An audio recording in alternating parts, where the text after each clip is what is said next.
अस्सलाम वालेकुम to all. बिस्मिल्लाहिर्रहमानिर्रहीम। इस वीडियो में आपको बताऊंगी कि आप कितने को हकीकत पसंद है और कितने ख्यालों की दुनिया में रहते हैं। How emotional are you. इन 10 क्वेश्चन में से अगर आप 5 क्वेश्चंस का जवाब जो है वो 5 से ज़्यादा क्वेश्चंस का हाँ में देंगे तो इससे ये साबित हुआ कि आप हकीकत पसंद बिल्कुल नहीं है, जबकि लॉजिकल जो है वो माइंड नहीं रखते, जबकि इमोशनल हार्ट जो है वो रखते हैं। तो इसी तरह हमें जो है वो रूल ऑफ बैलेंस अपनाना चाहिए, ना ही ज़्यादा इमोशनल होना चाहिए और ना ही लॉजिकल माइंड रखना चाहिए। यहाँ पर 5 से ज़्यादा जिन सवालों के आप जो है वो जवाब देंगे हाँ में तो आप बहुत ज़्यादा इमोशनल होंगे।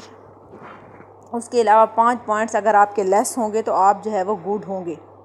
10 सवाल जो कि मद्देनज़र ज़ैल हैं। क्या आप किताब पढ़ने या फ़िल्म देखने के बाद सोच में पड़ जाते हैं कि बाद में फ़िल्म या किताब के हीरो या हीरोइन के साथ क्या हुआ होगा? क्या आप जज्बात में आकर किसी ऐसे बंदे की छाई कर देते हैं जिसकी हर बंदा बुराई कर रहा हो? क्या किसी बुरे वाक़ये के बाद आपसे कोई हमदर्दी ना करे तो आप उदास हो जाते हैं या गुस्सा महसूस करते हैं? क्या आप लोगों से जल्दी मुतासिर हो जाते हैं? क्या आप दोस्तों के जो है वो आपसे हसद और आपकी पीठ पीछे बातें करने के बावजूद उनसे हमदर्दी करते रहते हैं? क्या आप कोई अच्छा सा गाना या उम्दा तकरीर सुन के उश उश कर उठते हैं?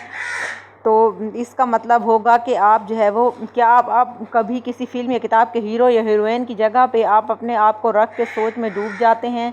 अगर कोई बंदा आपका एतबार तोड़ दे या आपको एक दफ़ा धोखा दे तो आप इसका उज़र सफ़ाइयाँ वगैरह इसके दोबारा एतबार जो है वो इस पर कर लेते हैं? क्या आप खेल में हार को जो है वो सिर्फ हार समझकर भूल जाते हैं या फिर ज़्यादा अरसा इसका अफसोस करते रहते हैं? जज्बाती लोग पूरे दिन जो है वो को ऊंची आवाज़ में कह दे तो मुंह बनाकर बैठ जाते हैं। आपको ये वीडियो कैसी लगी है? अगर पसंद आए तो वीडियो को लाइक करें और चैनल को सब्सक्राइब